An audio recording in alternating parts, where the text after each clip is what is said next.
Nine of Swords, front and center. With the Lovers.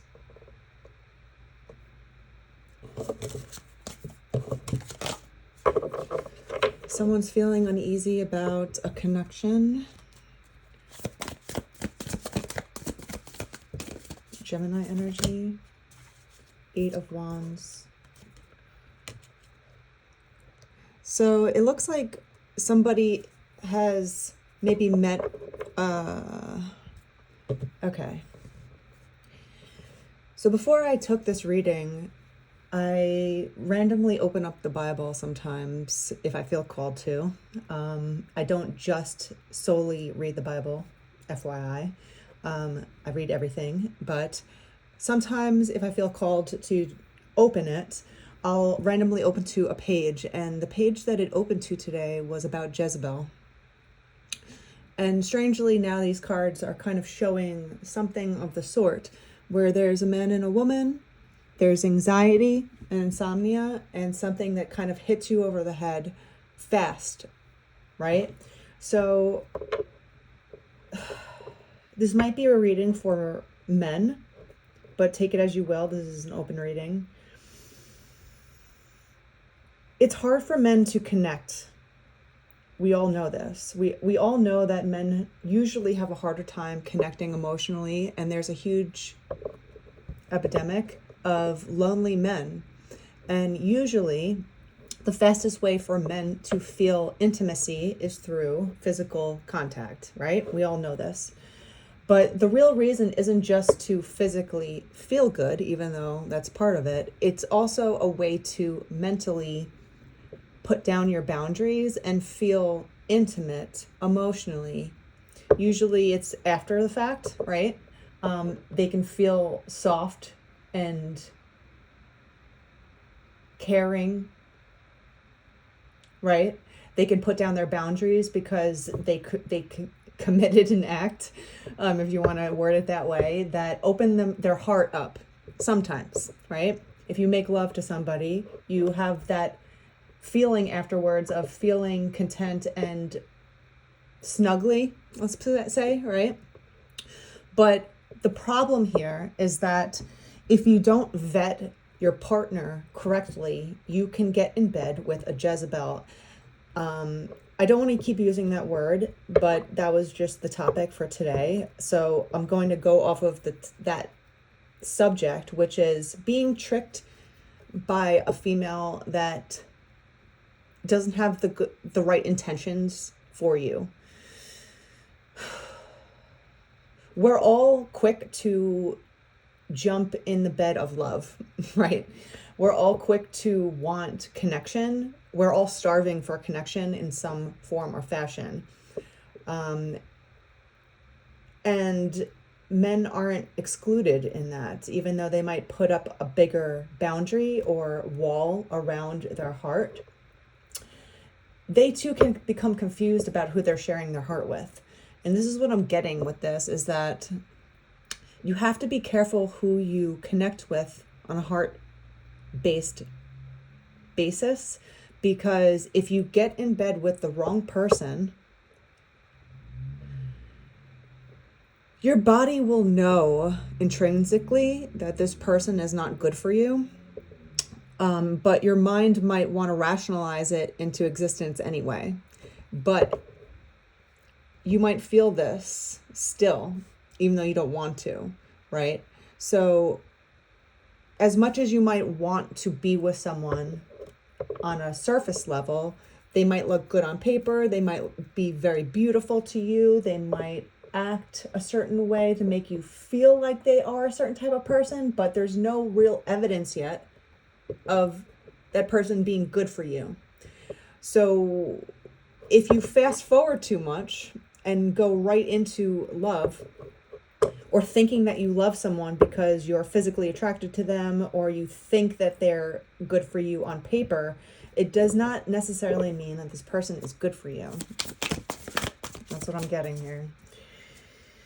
So how do you vet someone properly so you don't get your heart crushed in the process and get confused? Because let's face it, women are a little bit better at conniving, right? We're emotionally based, and that's our survival mechanism as well. It's not all bad, it's not all good, but if you're in bed with the wrong person, she can connive you into thinking, doing things that you might not have thought of or done before, because she's using her body, she's using her mind against you.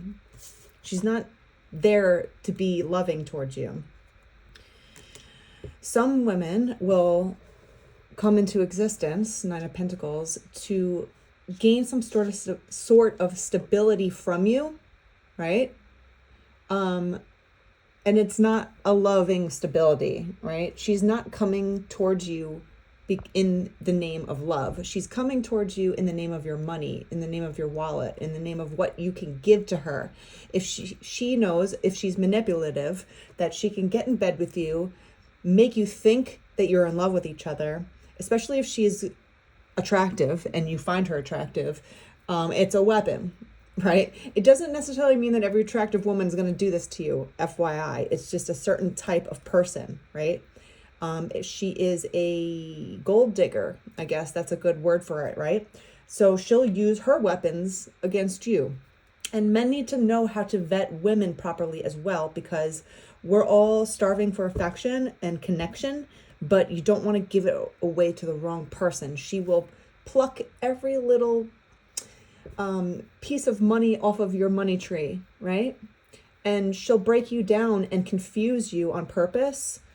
So you give to her and she just takes and takes and takes. But for some reason, you constantly feel unsatisfied still. You feel like you're being used, even though there's no hard evidence. You might stay up at night with anxiety.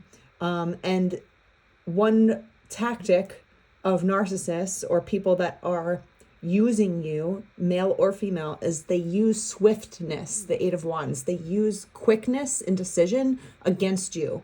If someone is pressuring you to make a decision fast, back up and take some time away, because this is a really good tactic. When the mind is under stress, duress, anxiety, there's too much going on around you, there's a lot of chaos around you, and then a question or a something comes around where this person tries to force you to make an answer faster than you would want, that is a tactic. So I feel like there's someone here where there's a woman that has tried to make you decide things about your life and your stability because she saw a cash cow and she's willing to go after the money, the stability that you provide without the love. And she'll use sex to do that. King of Swords. So this person might be really good at manipulation, especially emotional and intellectual manipulation. Look at this. The King of Swords and the Seven of Cups comes out. This is all about illusions and manipulations. Right? So just be wary about, doesn't mean that you have to be paranoid about every woman that you come in contact with, or every man, if you want to switch the roles for you. Don't be paranoid and expect everyone to be bad, but don't be a fool and naive at the same time. You have to know that love goes slow and steady. It's not a quick fix. It's not something, yes, you can be hit over the head with love and be like, oh my God, this person has totally turned my life upside down. I love him or her. I love her, right? I could see so much potential and I already have these great feelings of them. That's fine. But if someone is trying to manipulate you and they have this little sneaky little face, you have to just become aware of people's eyes and their facial expressions, not just their words. It's what they do. It's their integrity. What are they doing for you? It's a give and a take love, right? We share in love. We don't just take and we don't just manipulate, right? That's not love. that's getting something out of somebody, right? It's a typical stripper mentality. You go to a strip club and you expect to fall in love with a stripper. Come on. Like, let's be real here. She doesn't love you. She might tell you that she loves you, that she cares about you, that you're great, and whisper all these things in your ear. Meanwhile, you're being swayed by her body and her sexuality. But at the end of the night, she doesn't care about you. She doesn't want anything else but your money. Okay? So you have to be careful who you share yourself with. And men especially, they get caught up in emotional games because they unfortunately don't have a lot of time to practice being emotionally mature. They don't have a lot of time to think about it, maybe, or they don't have anyone to talk to about it. So if you are a male, and you have to start investigating your own emotional state, you have to learn about things to protect yourself. So when you come across a woman that is only trying to take from you, she doesn't give you peace. She doesn't give you security. She doesn't pour back into you. She doesn't support you. She doesn't stand by you during difficult times. She doesn't hug you when you feel upset. It's the exact opposite. But then when it's her turn to feel upset or her turn to need something, you give to her all the time. You give her money. You give her a home. You give her this. You give her whatever she wants, thinking that she's going to do the same back to you. It's a delicate situation, but you have to take yourself out of the situation and look at it from a third person's point of view.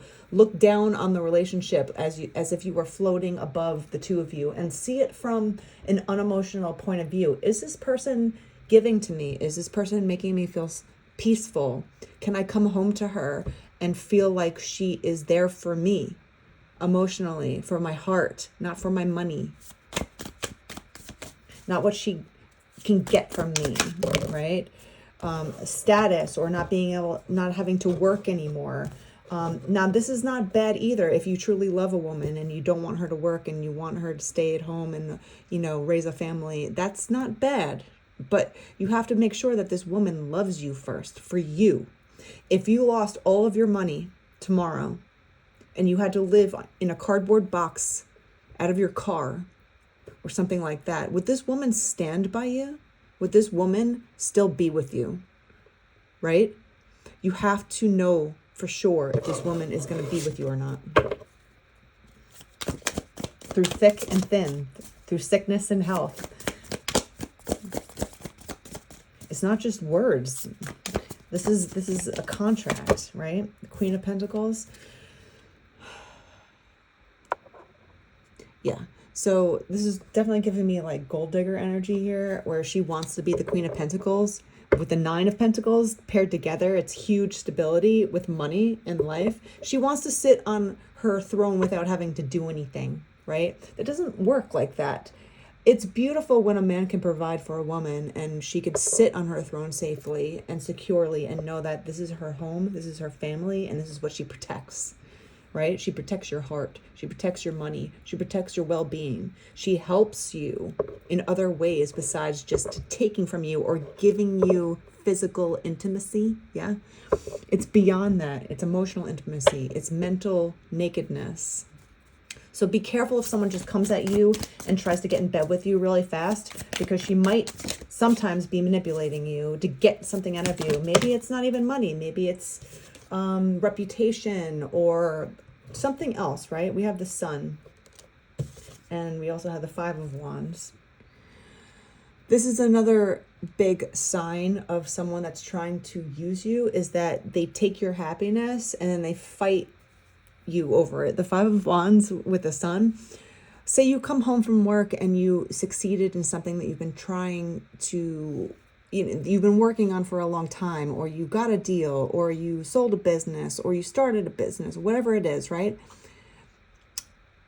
And you're truly happy, and your happiness is not attached to her in this scenario. If she starts fighting with you and ruining your experience of happiness, and you're being a good guy, right? You can't be one that's also being manipulative and fucking around and all that stuff too. If you're truly a good man and you're doing good things and you live with integrity, and you come home to your wife or your girlfriend or your partner, and they're not happy for you when things go well for you, that's also a huge sign that this person is not there for the right reasons. They're keeping you in this state of cognitive dissonance. I'm happy, but she fights with me when I'm happy. Or when I'm sad, she's happy about it because she has you under control, right? You have to be aware of what goes on when things go well for you as well. If she's stamping out your happiness because it doesn't involve her in some way, it's a huge red flag, okay? If she demands money from you in order to be happy, huge red flag. 5 of Cups and the 5 of Wands. She wants to keep you stuck in feeling upset, or she might, this is another thing, male or female, if someone constantly gives you the ultimatum of, I'll leave if ... I'll divorce you if you don't change. I will divorce you if you don't do what I say. You know, those kind of all or nothing ultimatums, 99% of the time is manipulation. Sometimes people with good intentions, they might have a boundary and be like, if you cross this boundary, I'm out, right? That's different. But if someone is making you feel like you can never do something right? Like anything you do that's good, she constantly demands. Anything that you feel happiness over, she constantly fights with you over. You know, that kind of energy where the more you give, the more they take, and they still aren't happy. Narcissistic, right? If you give her the world and she's still like, I don't like it, it's not enough. Well, you gotta wonder, when is enough? And not for her. When is enough for you? When is it enough for you to say no more, no mas, right? We have the Hangman. Exactly. She wants to keep you hung up in this anxiety state on purpose. It's manipulative. They want to say, if you don't give me what I want, I'm going to divorce you. I want you stuck with me. And it's not like, I want you with me forever. I love you. I can't imagine my life without you. It's like, I want you stuck in my scenario, or get out. Right? I want you giving me all of your money when I don't give you anything in return. It doesn't have to be money in return. It could be love. It could be affection. It could be peace. It could be a confidant. It could be someone that helps you around the house, someone that helps you in some sort of way. This person is manipulative, right? So you have to wonder, okay, am I being selfish, or is she just telling me that I'm selfish? Truly. Right? Is she giving me an ultimatum because I'm not giving her more and more and more? When is enough? When is enough? Right? It's a give and a take. It's a sharing of love and cups. It's not illusions. So as much as you might want to be with someone because men get caught up on beauty a lot, or being physically attracted, there's a lot of physically attractive women. It's not just one person. You might feel like that person is the only person right now that you find attractive, but you have to know that there's billions of people in this world, all right? And you have to know that you have your own boundaries and you have your own standards, and you will find someone else eventually that will fit that description that you're looking for. And you might be confused by physical attractiveness with women because they can manipulate you emotionally as well. But if you feel like you're constantly pouring your heart, pouring the water from your cup into someone else, and they're just draining you, that's like a vampire. They're sucking the blood, they're sucking the life out of you. You have to make sure that someone isn't keeping you caught up in a game that you'll never win. So let's roll it back to beginning of meeting someone. If someone constantly they're trying to lure you in with sexuality, you know, and then you're not getting anything else out of it, and it's really fast, right? She makes you make decisions fast. You better marry me in 6 months or I'm leaving you. Wow. Right? Or I want a baby now. I don't care if you're ready. Like stuff like that, where you both don't talk about it and negotiate and come up with a solution that you both are happy with. If you don't see eye to eye on more things than just having sex or being in bed with each other, just beware of the trap that you might get into, because this person will play mind games with you to get every single pentacle that you've earned. And she won't give you anything back. She'll just give you heartache and fighting and strife, and she'll stamp out your happiness. She'll fight with you. She won't make you feel elated when you do something good. She'll just be like, what else can you give me? Right? So that's the energy that I'm getting here, is just be careful and go slower than you'd want to. It doesn't mean that you have to cut people off or expect people to be manipulative or be paranoid about every person that you come into contact with. It's just keeping both of your eyes open to making sure that you're falling in love with someone for love's sake and not for material gain, or not for something else that they're pressuring you into. If you feel pressured or forced into something, take a step back and reevaluate.